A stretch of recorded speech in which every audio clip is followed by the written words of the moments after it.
Hello, welcome to another episode of Full Circle with me, Onyx.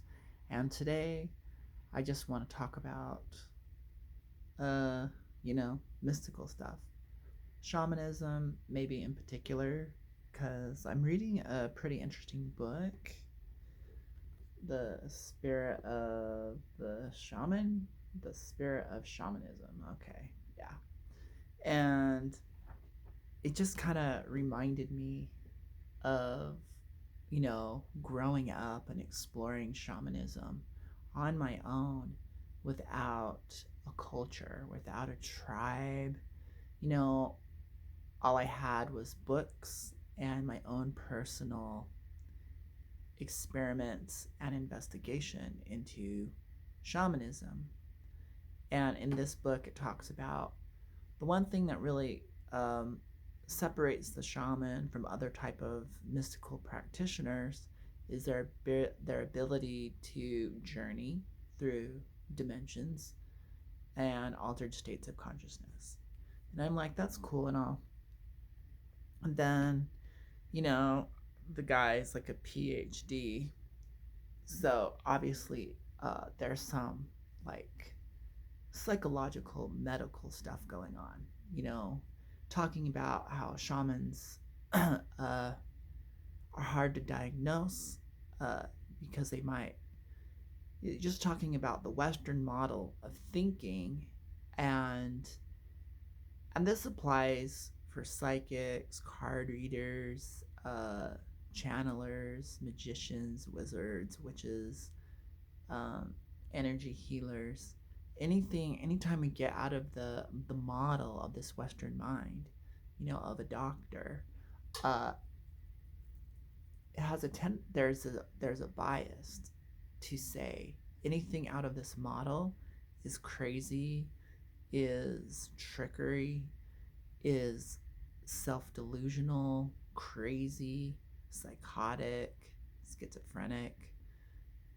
and so it gets lumped into a pathology of disease, a mental pathology, because pathology is diseases. And and I would say culture itself, the model of the normal, is the disease. So you're having a diseased model viewpoint against the inevitable reality of living. And so how so it's like so the book is trying to help open open the minds of people who might have a Western thinking, and then looking at some new evidence showing that shamans and people who are practicing this alternative stuff, there's actually coherence in the mind. And it turns out that some of these people are actually the most sane, the most coherent, the most reasonable. And what distorts that is cultural context. So the tools and implements and the cultural patterns and motifs put, those are tools to work with. There's like a cultural bias, using fish bones and feathers and burning leaves looks so non-logical, unproductive, and crazy to someone who has metal tools and instruments and computers. But really, given the context, given the conditions, given the tools available, those were very logical, very straight to the point. Burn some sage, move a feather fan, clear out the aura, you know, is just as good as a saline shot to to your aching back, or singing a song ends up being just as therapeutic, or actually more beneficial than going to a counselor. So, with these different cultural biases, uh, it's hard to judge. So, go in with an open mind. And I thought that was I was resisting that chapter, but I actually find it very relevant. Just looking at one generation to the next, just looking at what's going on with ourselves. Like, here you are, and then you have the world around you. And you might fail to realize that you are your own culture, and you have your own myths, you have your own legends. You see the world through your eyes, and you literally create a world. And it might be based on everything you've experienced and the conclusions, the narratives, the stories, the ones that you hold sacred to you and you venerate to a mythical level, and then other ones you despise, and things that you may have gone through that go against the nature of you, your personal culture. So you have a cultural bias against your neighbors, against maybe family members who are doing things different ways. So we're looking at tolerance, looking at being open minded, um, and then also be true to you, you know, use your model, your reality to individuate and bring something new into the world, your perspective. So I think shamanism is something that's natural within the human being, within the psyche. It's their relationship with the known and unknown, their inner world, their inner psychology, and the outer mystery of nature, the planet, the stars. Um, it's natural. Um, so in the book, it talked about the the illness, or this initiatory event. It could be an illness, it could be a great loss, it could be from a mental standpoint to physical. Someone might have a physical injury that they suffer with, and they the key point is they overcome it. And this is something that's really important when we're looking at why do we have the desire to heal others or participate with others. And it comes from the wounded healer, and I think its roots is the wounded child, in some cases. And so we have, this is one pattern, from disability to strength, from weakness into strength. But that's not always the case. I think we get swept away in this idea that in order to have like mystical powers, something had to happen, that that rends that renders the veil, that that allows you to now see the world differently. So a near death experience could, open up your third eye, and now you have these spiritual powers, um, or great austerities of purification and rigorous training, that literally break you mind, body, and soul, could then bestow mystical powers upon you. You have the gift to heal or the gift of prophecy. And so we have a tendency to like dramatic. It's the foreigner and the foreign country, and it's the mountaintop, and it's this great work and great effort, you know, that's going to somehow empower us. So the story Acres of Diamonds is maybe a really good analogy, really very relatable, that this guy goes off to win his fortune to go mine somewhere else. And so he sells his land to buy the tools to go on these expeditions. And then turns out there were acres of diamonds on his property. And so, and I say this is very true for spirituality, for magic, for psychic abilities. It's within you. And to not give your power out to people out in the world being dramatic, on display, looking the part. Like, there is a character that we've built up of the shaman, that they're going to be old, they're going to be native, they're going to be different, they're going to be bizarre, they're going to be into rituals. And we think, oh, this culture has it, or this gender has it, divine feminine, divine masculine, great grandmother, great grandfather. And those are all hindrances to the realization that you have it, and it's your connection. You can awaken the witch, you can awaken the shaman, you can awaken the mystic in you. And then also understand there's limitations. You are working with what you got, and you have your own set of limitations. So don't expect to be like floating, you know, all of a sudden. Don't expect lightning bolts to be shooting out of your hands all of a sudden. Uh, is the potential there? I think so. Like levitation and force lightning, for sure. Like, there's no limits.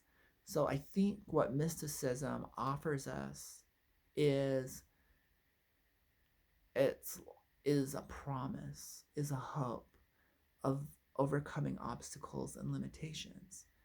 And we lose groundedness, we lose practicality, being centered, and we sell our acres of diamonds and go off on this adventure, diving into someone else's knowledge, someone else's religion, someone else's spiritual truths, and we try to appropriate that for ourselves. And it doesn't actually fit who you are. So basically, at 19, I had what I would call a shamanic awakening, where out of high school, um, now that I wasn't being forced to do like what society was expecting me to do, go to school, do your homework, socialize. Now that all that responsibility was dropped off of me, it was like I went crazy. And what was happening was no more construct, no more training wheels, no more rules. I wasn't on the clock, and everything started to unwind, and parts, and I got to just be me. I mean, I was always resisting schooling anyways, but the only answer you're given is you're lazy, you're dyslexic, um, you just don't apply yourself, you don't want it bad enough, you have no vision, you have no purpose. So I would say I feel like my whole life has been a midlife crisis. I'm just putting that out there. And I had these like powerful visions and dreams that would take over me. And it wasn't psychotic. It wasn't like ungrounded. Like, dude, I know I'm in a dream. Okay. So there's nothing crazy about that. You go to sleep, you have a dream. But in my dreams, I had all these animals come to me, really powerful animals, that I had these like spectacular, real world, like lucid, like it was like I was in another reality. But how to open that door into the other reality was through falling asleep, going into a dream. And I had these really loving, powerful, emotional experiences with animals. I've always loved animals. I wanted to be a zookeeper. And in kindergarten, my mom was like, "Oh, you can't do it. It takes all this work." You know, she always was putting her beliefs of limitation, lack, and failure on me. So I was like, okay, I can't be a zookeeper and just love animals all day. Hello, Pisces. Um, so I did all this other stuff. I bought into this subscription, her projections, whatever. And that went on and on. Okay. So, but when high school was over, I had this like window of freedom, and all these animals came to me, and it was a very loving experience, and it was beautiful, and it opened me up to so much. Like I always played with magic and mystery and stuff, but shamanism was just so natural. It's like, yeah, I love my pets, I love animals, and here I am. And it was just more real, more very integrative. It wasn't like bizarre. It wasn't like a, a demon or an angel, something you have to summon and then have to have an interaction with. You know, it was way more natural. It was like, oh, there's a wolf in my front window. Let me open up my window and hang out and give this wolf a hug. You know, oh, there's a giant white horse with blue eyes in my neighbor's field. I'm gonna just float over there and give it a hug. Oh, there's a giant eagle in my front yard that's the size of a skyscraper, and it's a god. And you know, it was just so open. Hey, there's a white tiger under your trampoline hanging out with your dog. And the two worlds are coming together. And your dog has an invisible best friend that's a white tiger. And now you feel better because your dog has a friend, so she's never alone.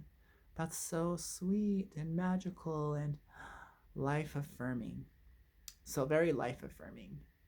Uh, Magical experiences when I was playing with shamanism, having a shamanic awakening.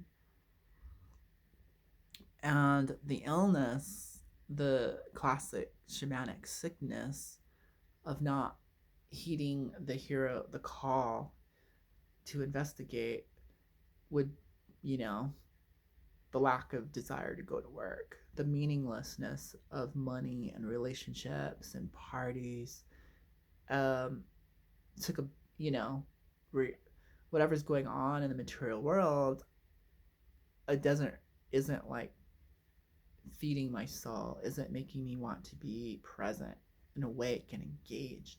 But this mystical stuff was becoming more a reality and more engaging and more interesting. Like I was gaining some type of knowledge. Whoa.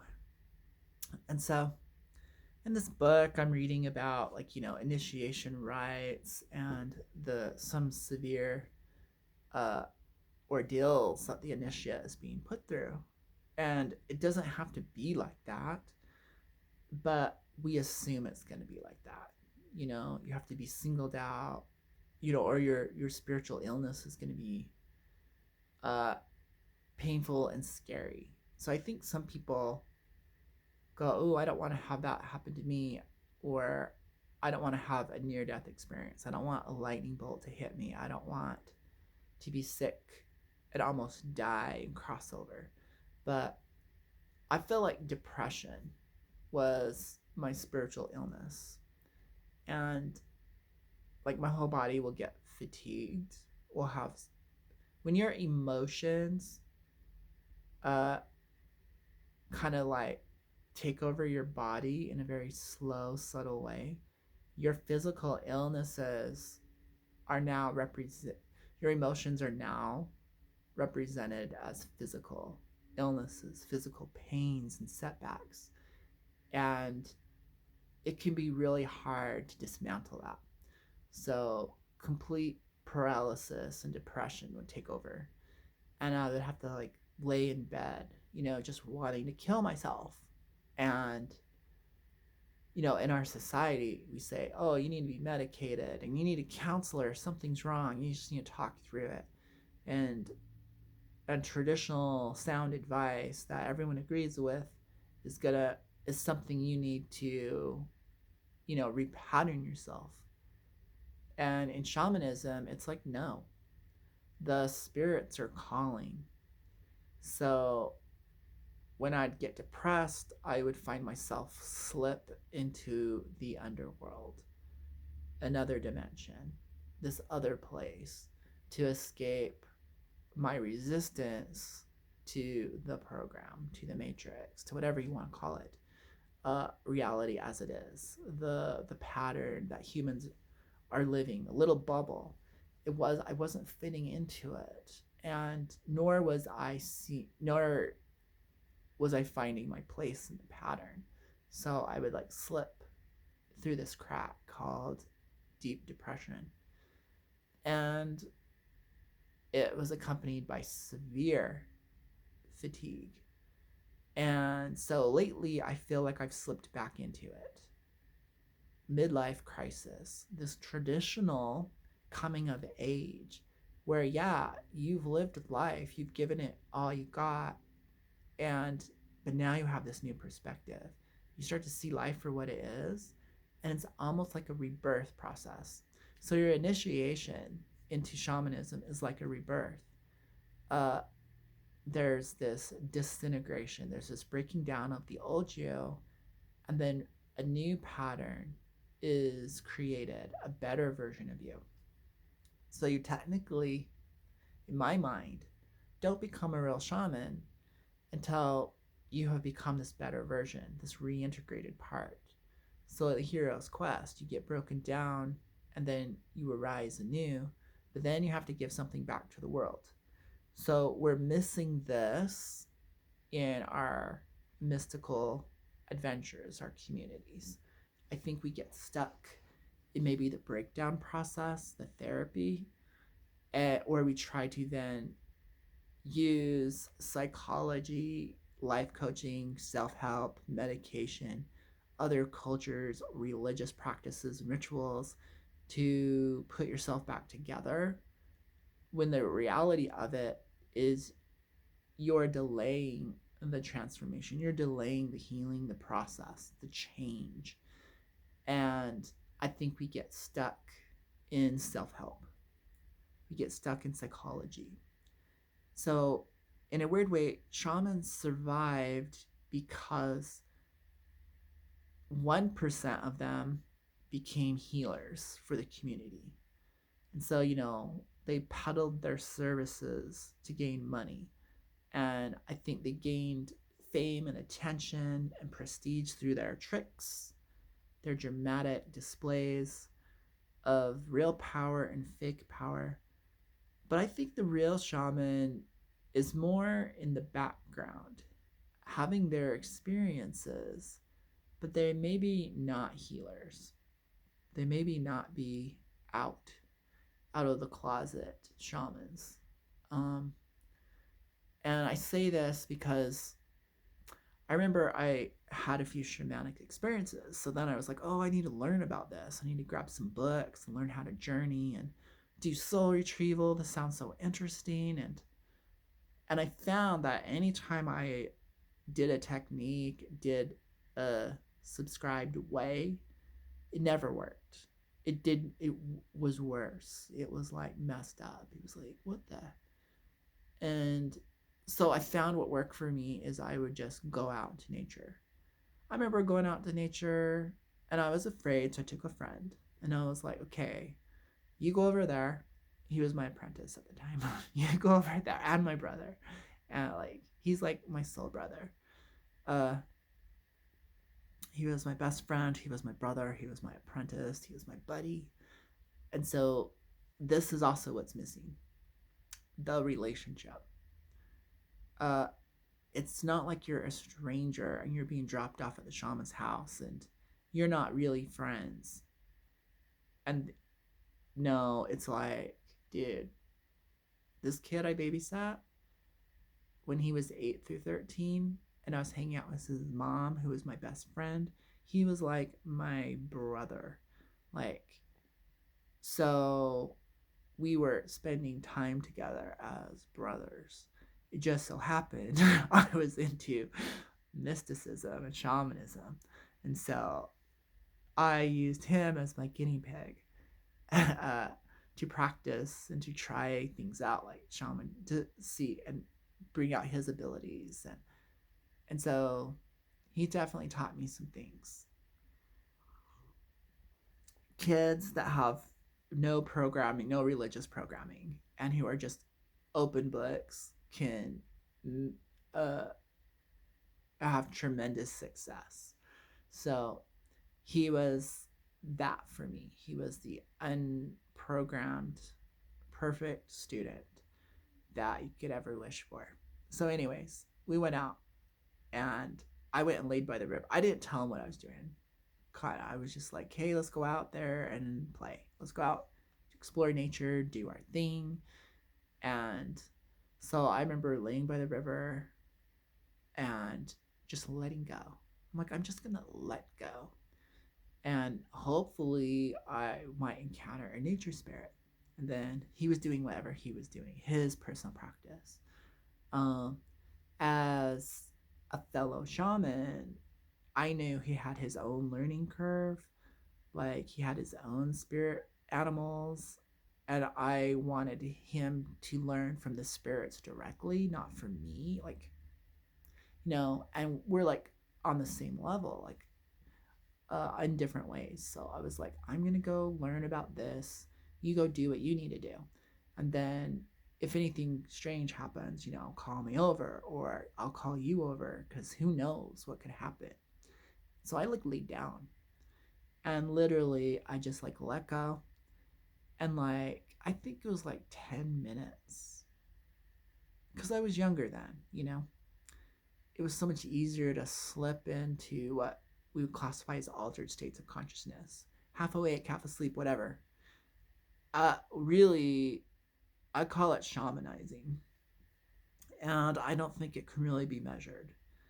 It's an ability to move between worlds, or can't even really describe it. But all of a sudden, this wind spirit came like a cyclone moving through the trees. Like there was these noises of like trees like snapping and breaking. I mean, that's pretty loud, and rustling of all sorts of stuff going on.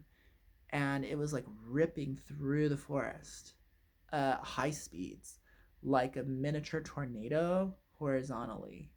Tornadoes are like vertical. This was like horizontal. And it moved with lots of dexterity through the trees, came over and hovered above my forehead, about 2 feet above me. And this like vortex of clear air was swirling. And there was this like menacing little gremlin creature, like kind of looked like a demonic little Buddha, uh, was swirling in front of my third eye. And it had this like laugh that became more sinister. And I was like, so after laying there, having an encounter, a direct encounter with a spirit, no real summoning involved, nothing more than just that intention of a teenager, uh, and just being open, it was so powerful and so in my face, literally so in my face. It was like, there I am. And then I was like, as it started to get like more sinister, like more scary, more intense, showing me its power, showing me its ability, showing me its ferocity. It came in light and fun at first, but then it started to get dark real fast. The experience, the encounter. So I like got up, grabbed my blanket, and was like, getting the heck out of there. I had to snap out of it. I was like, whoa. And, I realized this is not psychological. I mean, there's evidence. There's like broken tree limbs all over the place. And this is dangerous. This is freaking dangerous stuff. It's not kumbaya, let's like gather in a garage and have a ayahuasca experience. It's not armchair philosophy. It's not psychology to integrate our fractured personalities. Like, this is the shit that, you know, I'm sure that little wind spirit could have grabbed a tree and threw it across the the ravine. It could have grabbed a rock and thrown it at me. It could have killed me. I didn't have any defenses. I didn't bring a magical knife. I didn't bring, I didn't have any like magical powers, nor was I really asking for it. I was just having a raw encounter with the nature spirit. And I feel like that's definitely initiatory into working with spirits. Like, it's not, oh, did you hear the clicking noise, the tapping on the windows? Oh, flickering light. No, this is like, look at all these broken tree branches, dude. And and it's not like, let's tune in and hear what it's saying. It's screaming, it's yelling, and it's spitting on you. Uh, so it was a quick. It's like that's was the reality of things. So I'm like, shamanism or working with other forces and beings for me is that real. It's literal.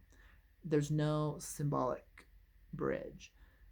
And so I feel like this is when you I feel like, so what's happening to kind of wrap this up is we see like people learning magic, you know, they want to summons, they want to do whatever they want to do.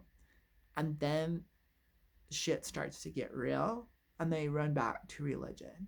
Shit starts to get real, they think it's evil. When these forces start displaying their power, then we automatically think it's bad, you know, and we fail to realize in shamanism, it's pretty classic for the spirits to rip you apart and put you back together, you know, in a possible altered state of consciousness. I think it's very possible to do it in physical. I think they could rip you apart and literally put you back together. So, or, you shit your pants. So I think people get codependent on psychedelics to have a spiritual experience. And the need to have a spiritual experience is so strong in people that they're willing to do all kinds of crazy, silly things, except go out one on one into the wild, into the unknown, and have reality show you something different. Now, just because I've had that experience doesn't mean I dare go do it again. So fear is real on that level. And there are real dangers.